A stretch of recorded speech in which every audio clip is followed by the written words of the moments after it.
In today's video, we're going to cover how your Social Security benefits are calculated. If you don't know who I am, my name's Chris Dime. I'm a certified financial planner out of Edmonds, Washington, and I specialize in working with folks to and through retirement.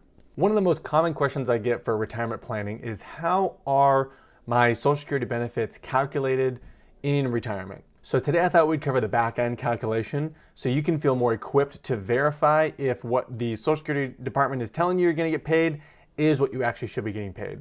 In addition, some of the nuggets we cover today will be helpful in you determining whether you should keep working, whether you can retire early, and if you're self-employed, maybe what you should pay yourself by way of S-Corp wages versus distributions, things like that. So let's jump in. Your Social Security benefits are going to be based on what's called your primary insurance amount, or PIA. To calculate your primary insurance amount, or PIA, you're going to need to find out your average indexed monthly earnings, or AIME. Then you're going to need to take that AIME and run it through what are called bend points. And if you don't know what any of that is, totally fine, we're going to get to it. So first we'll start off with figuring out your AIME, or average indexed monthly earnings. Your average indexed monthly earnings are your 35 highest paying years of work history where you've paid Social Security taxes on those wages. As a side note, I'd recommend getting out Excel if you're going to do this calculation with me. So step one, we have to figure out what your work history is with the Social Security Administration.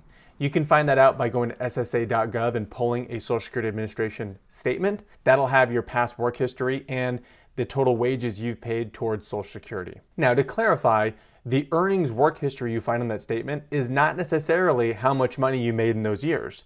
So if you had a banner year for whatever reason, but you see that there's a discrepancy between that income and what's reported as taxable Social Security earnings on your statement, that's okay. We'll get into why that might be in a second. But for the most part, your work history will reflect how much in income you paid FICA taxes on. So once you've got your work history all lined up in Excel, you're gonna need to take those numbers and multiply them by a particular index to adjust for inflation. You can pull the right indices from the Social Security Administration website, and I'll link that below. Multiplying your work history earnings by their respective index for that year should get you the indexed annual earnings for every single year of work history. You're going to pick the 35 years that have the highest wages of your work history, and then you're going to delete the rest. Once you have those 35 highest paid years on your spreadsheet, you're then going to sum them, and at the very bottom you're going to get a big number. You're going to divide that number by 420, which is the number of months over 35 years. And that number, which was the sum divided by 420, equals your average indexed monthly earnings. Now, if you don't have 35 years of work history, unfortunately you have to use zeros, which yes, will drag down your calculation later. So it might be beneficial to make sure you work all 35 years, or it might not, depending on your situation. But just know that if you don't have 35 years of work history, you will need to put in zeros as placeholders. So remember when I said earlier that your work history earnings might not actually reflect what the Social Security Administration has listed on that statement? One of the reasons why might be because the IRS imposes a maximum taxable wage base that the Social Security Administration is allowed to tax you on for Social Security purposes. For 2023, that maximum income is $160,200.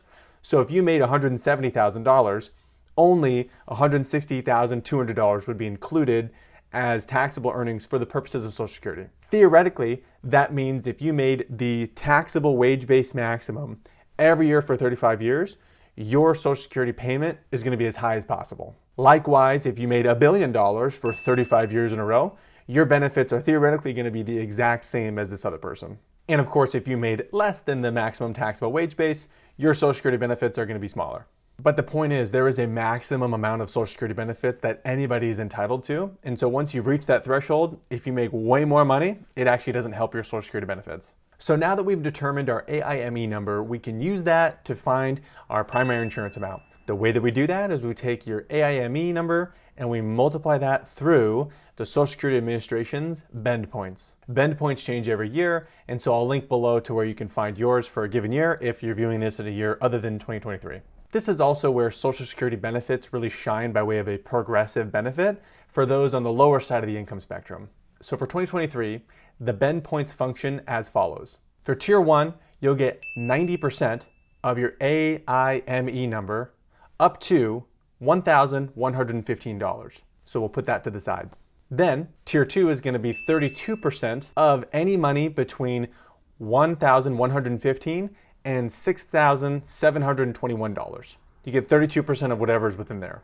Tier 3 is going to be 15% of any AIME above $6,721. You're then going to take the sum of whatever those numbers turn out to be, and that is your primary insurance amount. Let's walk through a quick example. Let's say your AIME number is $7,000. Well, tier 1 is going to give you credit for 90% of the first $1,115. So that's $1,003.50. Then tier 2 is going to give you 32% credit for anything between $1,115 and $6,721. And that is going to be $1,793.92. Then tier 3 is going to give you credit for 15% of anything above and beyond $6,721. So in this case, all that's over that gets multiplied by 15% will yield $41.85. You're then going to sum all that together, which in this calculation equals $2,839.27. And if you're looking for the calculation, we'll just throw it up right now. For another example, let's say your averaged index monthly earnings was $4,000 a month. You run that through the calculation, and you should get $1,926.70. And we'll throw that math up here too. So as you can see, even if your average index monthly earnings was roughly double that of the other person, it doesn't yield that your Social Security benefits are going to be double. And given the progressive nature of Social Security, the more you make, you get a disproportionately less, essentially, credit towards your primary insurance amount. But nonetheless, that's how you find out your primary insurance amount. And now that we have our primary insurance amount, that's going to tell us how much monthly income we can expect from the Social Security Administration if we pull Social Security at our full retirement age, or FRA. For most people, that's going to be right around age 67. And if you were born in 1960 or later, it is 67. Now, you might choose to pull Social Security benefits before full retirement age or delay till after.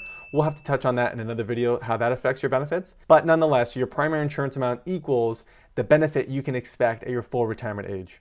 Now, of course, that doesn't factor in the cost of living adjustments that might happen between today and when you actually do decide to go pull. But nonetheless, this is how you do the calculation. So what are some best practices when running this? Number one, make sure you have an SSA.gov account so you can constantly check the Social Security Administration's tracking of your earnings history. And so number two would be to verify that the earnings history applied on your Social Security statement is what you're tracking also you made in those years and paid FICA taxes on. Now, I know what you're thinking, Chris, the Social Security Administration is a government agency. There's no way that they would make a mistake. And I hear where you're coming from, but I have seen it. And so I would highly advise that you check and make sure that the history they're tracking is also what you're tracking for earnings history. And the third course of action, I would say, as a best practice, if you are self-employed and you have an S Corp, the pay that you give yourself, it's a common strategy to use a low salary to sidestep FICA. Now, I would highly encourage you to reconsider paying yourself too low of a compensation wage and then taking the rest as a distribution from the S Corp just to sidestep FICA, because it's probably going to hurt you on the back end. You might consider paying yourself up to that taxable wage base as a starter. Now, of course, there's IRS guidance on paying yourself a commensurate wage, so of course you have to play within those lines.